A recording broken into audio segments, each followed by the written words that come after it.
മലപ്പുറം എന്ന വാക്ക് കേൾക്കുമ്പോൾ തന്നെ ചില ജിഹാദികൾക്ക് ഉരുപൊട്ടും. എന്താണ് അതിൻ്റെ കാരണം എന്നറിയില്ല.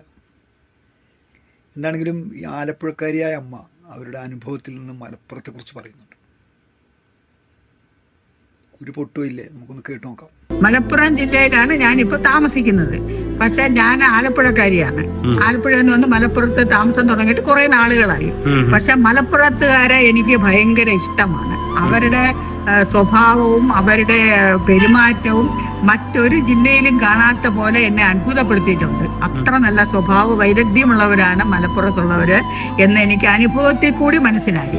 രണ്ടെന്ന് പറയുന്നത്, ഞാൻ ഇവിടെ കുംഭമേള നടക്കുന്നു എന്ന് പറഞ്ഞപ്പോൾ ഞാൻ വിചാരിച്ചു കുംഭമേള നടക്കുമ്പം എൻ്റെ പത്രങ്ങളിലും പത്രമാധ്യമങ്ങളിലും ടി വികളിലും ഒക്കെ കണ്ട് ആശങ്കാകുലയായി ഇരുന്നിരുന്നെങ്കിലും എനിക്കറിയാമായിരുന്നു അത് നല്ല സ്മൂത്തായിട്ട് കുംഭമേള പോകും, ഒരു പ്രശ്നവും ഉണ്ടാവത്തില്ല. കാരണം മലപ്പുറത്തുകാർ അവരുടെ ആ ഇടപെടലിൽ കൂടി കുംഭമേള മനോഹരമായി എന്ന് വേണം പറയാൻ.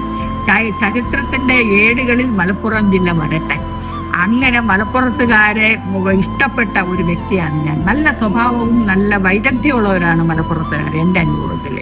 അപ്പം മലപ്പുറത്തെ കുറിച്ച് സ്വന്തം അനുഭവത്തിൽ നിന്ന് ഈ ആലപ്പുഴക്കാരിയായ ഈ അമ്മ പറയുന്നത് കേട്ടില്ലേ?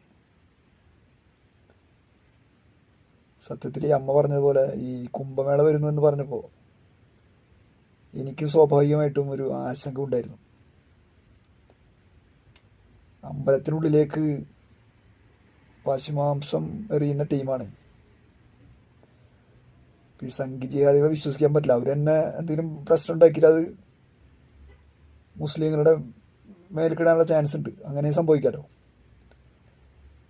എന്തോ മലപ്പുറത്തെ പണ്ടൊരു പോലീസ് ഉദ്യോഗസ്ഥൻ പറഞ്ഞ പോലെ, മലപ്പുറത്തെ ദൈവം രക്ഷിച്ചു എന്ന് പറയുന്ന പോലെ ഒരു അനിഷ്ട സംഭവം ഉണ്ടായില്ല.